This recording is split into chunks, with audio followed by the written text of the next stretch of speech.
Hello, this is Dr. Moneypenny again with a lecture, this time on preterite and imperfect.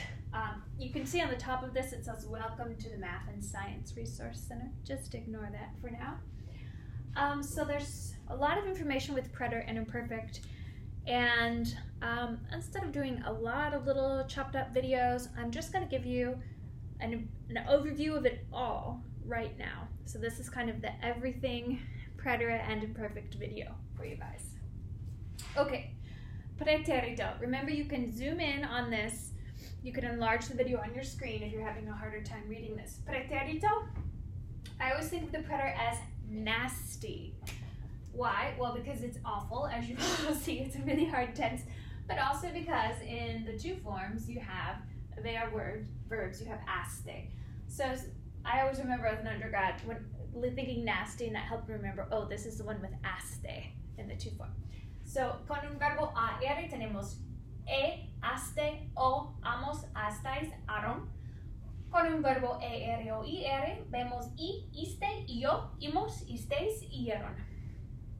Just the endings.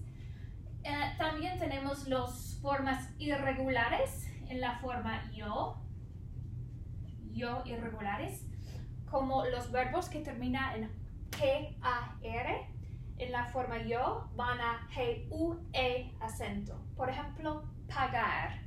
Yo pagué, I paid. G-U-E. Un verbo que termina en C-A-R, en la forma yo, va a Q-U-E. Por ejemplo, buscar. Yo busqué. Q-U-E. Un verbo que termina en Z-A-R, como cruzar, to cross, yo crucé. En la forma yo, la Z cambia a C. Bien, solo en la forma yo. Ok, con los stem changers, los verbos que cambian de raíz. En el pretérito, solamente cambian en la patineta. Remember, present tense stem changers change in the boot, and preterite tense, they change in the skateboard, which is the form él or ellos. And remember, only your IR stem changing verbs will stem change in the preterite. Por ejemplo, yo dormí con un O. Tú dormiste con un O.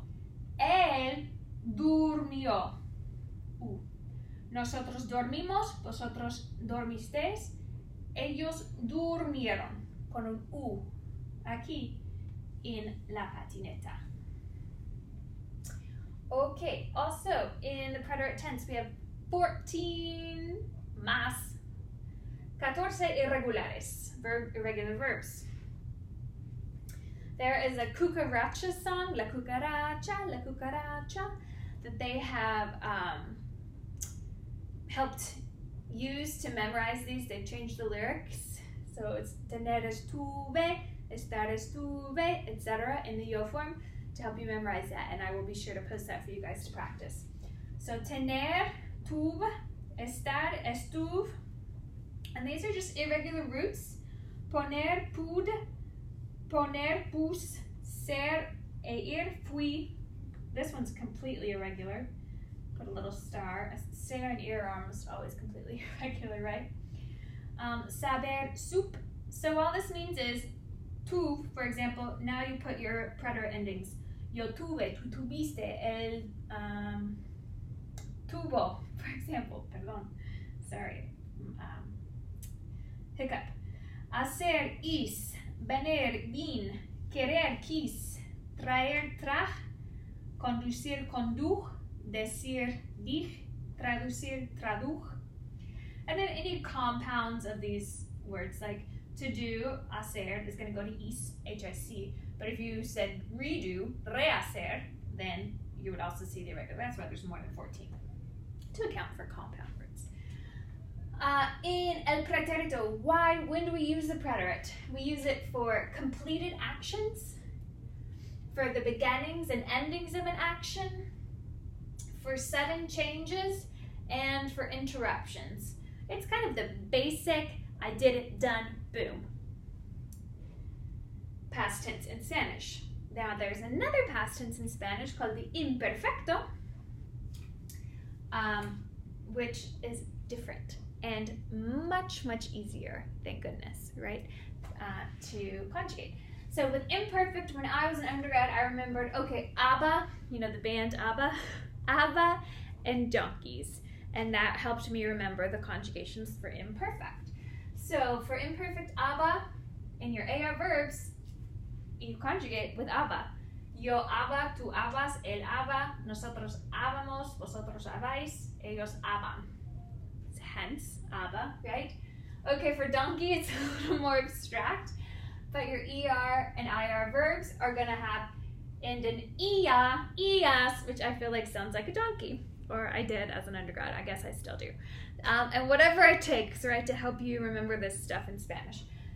And you're always having that accent on the I, which makes the ia, ias, ia, iamos, iais, ian endings of your AR, ERs in the imperfect. Now, what's lovely about the imperfect is there are only 3 irregular verbs. And after this mess of nasty, this is very nice, right? Los 3 verbos irregulares son ser, ir, y ver. Ser is era, eras, era. And actually, this is an English word, era, right? Talking about a time when something was, which is the same Latin root of to be, ser, in the imperfect tense. So easy to remember, era. Ir goes to iba, I-B-A. Ver goes to veía. It keeps the E, which is why it's strange, because normally we would drop the ER to conjugate, but you keep it, and it's veía, veías, veía, etc. Now, imperfect is the pretty past tense. So if preterite is did it, done, got it, good, boom, the preterite is that. The imperfect is you're painting the picture of the past. So you use it to talk about what you were doing at a certain time. You talk about your habits, who you were, descriptions of things, the background information, emotions, what the weather was like, even time. It was 3 o'clock, your age, the date, 2 things happening at once, like simultaneous actions. So I was brushing my teeth, me cepillaba los dientes y escuchaba la música. I was brushing my teeth and listening to music, you know, for example. Simultaneous, or something that's interrupted. So it could be I was cooking, and that verb would be in the imperfect.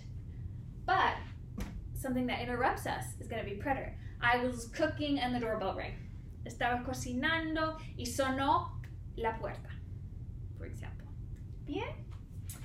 Ok, esta es mucha información, yo sé, pero ojalá que les ayude el video sobre el pretérito e imperfecto. Gracias. Chao.